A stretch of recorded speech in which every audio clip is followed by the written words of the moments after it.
Um capixaba atingiu o topo do Everest, que é a montanha mais alta do mundo. Ontem ele apareceu no Fantástico, foi destaque de uma reportagem que mostrou também o sufoco de um outro brasileiro. Ele caiu lá num buraco no meio da neve. Dá uma olhadinha aí.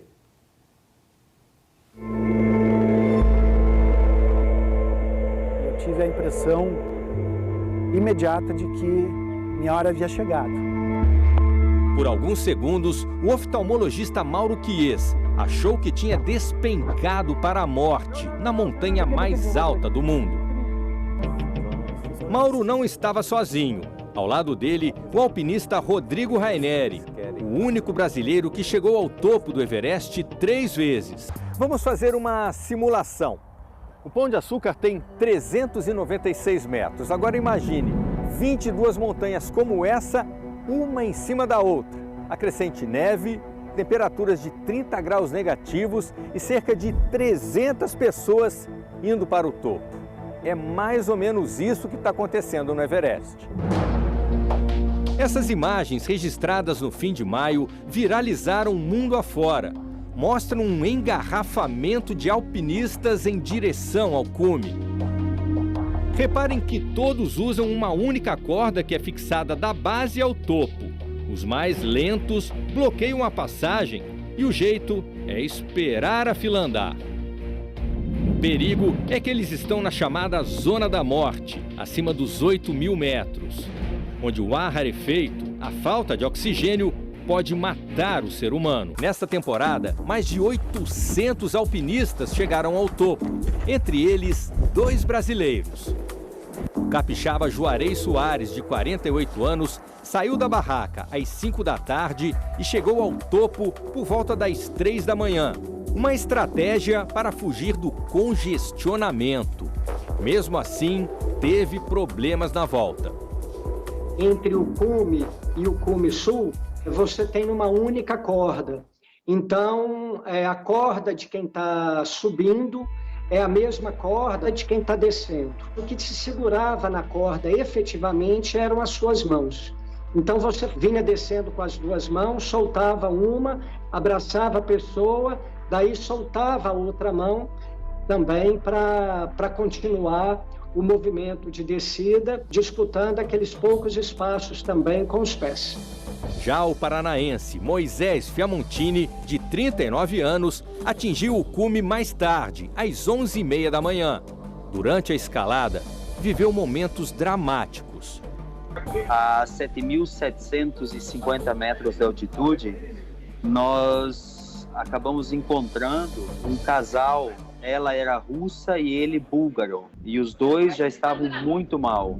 E infelizmente, depois de 1 hora e pouco tentando descê-lo, ele acabou falecendo. Você vê uma pessoa falecer nas suas mãos e você tem que deixar ela ali para conseguir sobreviver.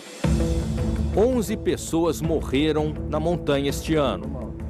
O médico Mauro Chies e Rodrigo Raineri não sofreram tanto com os congestionamentos. Mauro quase entrou para as estatísticas de acidentes fatais a 6.300 metros quando despencou em uma enorme fenda no gelo. O chão literalmente abriu sob meus pés e eu caí nessa greta. Quando eu olhei para trás e o Mauro não estava mais lá, pensei, caiu na greta.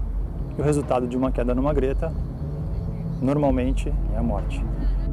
Foram uns 8 ou talvez 10 metros mais apavorantes da minha vida. E a primeira coisa que eu pensei foi, não posso me mover, porque essa plataforma de neve que está me segurando aqui nesse local pode despencar, pode ruir a qualquer momento. E comecei a gritar, Mauro, Mauro, e de repente eu escutei, Rodrigo.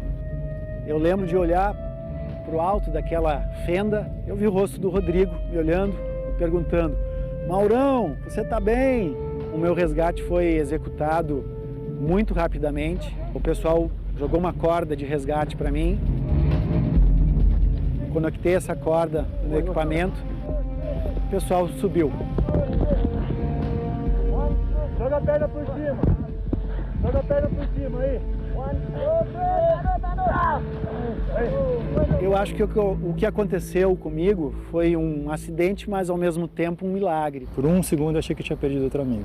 Foi bem difícil.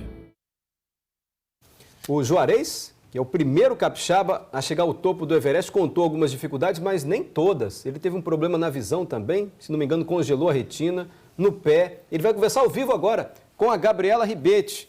Juarez, parabéns, hein? Que conquista. Topo do Everest, o primeiro capixaba. Eu sei que você deve ter respondido essa pergunta 800 vezes, mas a gente sempre faz. Por quê? Por que você quis tanto fazer essa escalada? Pois é, Mário, bom dia. Olha, eu já fiz essa pergunta para ele aqui. E quanta história, né, que eu já ouvi. O Juarez ainda está se recuperando. Você falou aí que ele teve problema na visão, teve problema no pé também. Olha aqui, ó. Ainda está se recuperando, tá, da viagem, estava com o pé para cima, só parou um pouquinho aqui para dar entrevista para a gente. Ô Juarez, então, seguindo a pergunta de Mário Bonello, que eu já te fiz e que todo mundo quer saber, por quê? Para que subir, passar tanto risco, esse risco de vida mesmo, né, de morrer? Pois é, essa é a grande pergunta, né? Mas eu acho que por trás disso tem uma paixão muito forte pelas montanhas, pelo tipo de esporte e pelo que ela te traz, tanto em termos de estar em lugares bonitos, se desafiar em situações também muito interessantes assim, e é uma experiência toda de muita riqueza, de muito aprendizado. Então eu acho que é um caldeirão de emoções aí, de sensações que de certa forma ajuda a explicar por que quando a gente é mordido aí por esse bichinho, está sempre em busca de uma próxima montanha. O Juarez estava explicando aqui que ele começou até tarde, com 30 anos, hoje está com 48, né? Então são 18 anos de experiência, já conquistou todos os cumes mais altos do mundo, é isso? Tem um projeto que chama Sete Cumes, que é a montanha, não são os cumes mais altos do mundo, é a montanha mais alta de cada continente.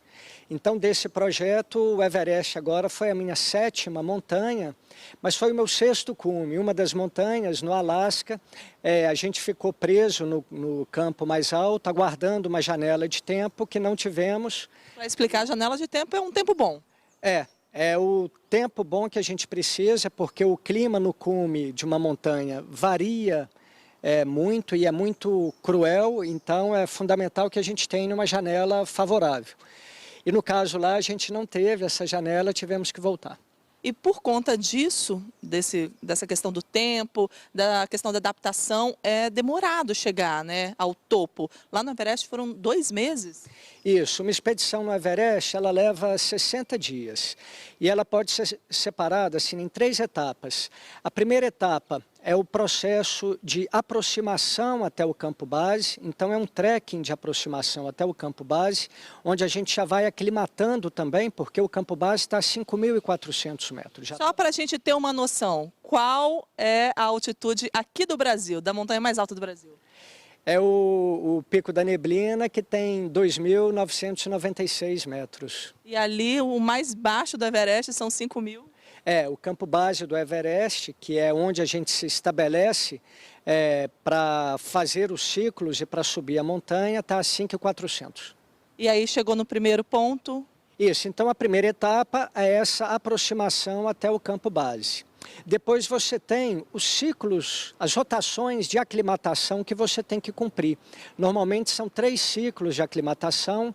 A gente vai o primeiro a 6.000, o segundo a 6.400, o terceiro a 7.200. Cada ciclo desse leva de 3 a 5 dias e aí a gente desce novamente para o campo base, entre um e outro, para descansar, para se recuperar.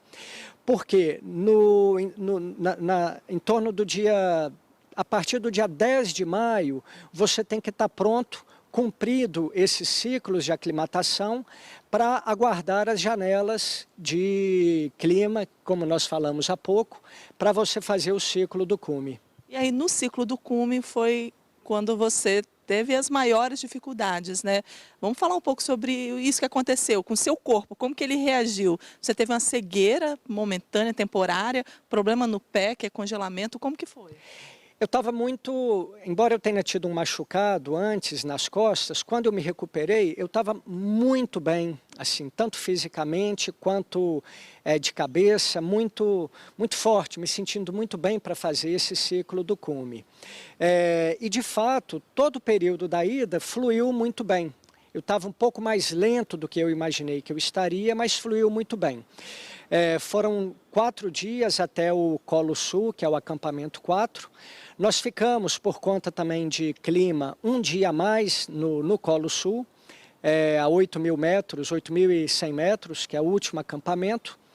E foi quando, então, nós traçamos a estratégia para o dia seguinte. Como a gente viu que a montanha estava muito cheia, a gente decidiu antecipar a nossa saída, que seria por volta de 9 da noite, para 5 da tarde. Fugimos do congestionamento, mas pegamos esse congestionamento na volta. E talvez aí, por alguns descuidos, foi quando eu me machuquei. Tanto na questão da visão, eu tive um congelamento na pálpebra e a cegueira por neve.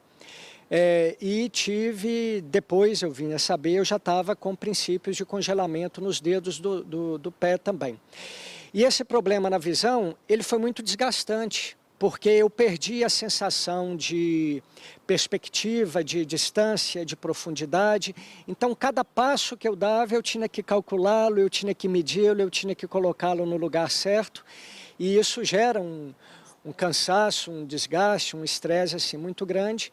Felizmente, a gente já não tinha assim, compromissos, né, com horários, tal, pôde reduzir o ritmo e chegar com segurança no campo 4 e no dia seguinte do campo 4 para o campo 2. E foi resgatado por último de helicóptero, justamente por todas essas condições físicas. E eu perguntei, e a família? Pelo amor de Deus, como que fica a família? E ele estava contando que a esposa e os 2 filhos apoiam muito, ele tenta mandar mensagens, mandar informações sobre a situação de saúde dele, mas todo mundo no final apoia e comemora com ele. Que bom, todo mundo comemorando, né? Todos os capixabas comemorando com o Juarez. Parabéns, Juarez. Muito obrigado.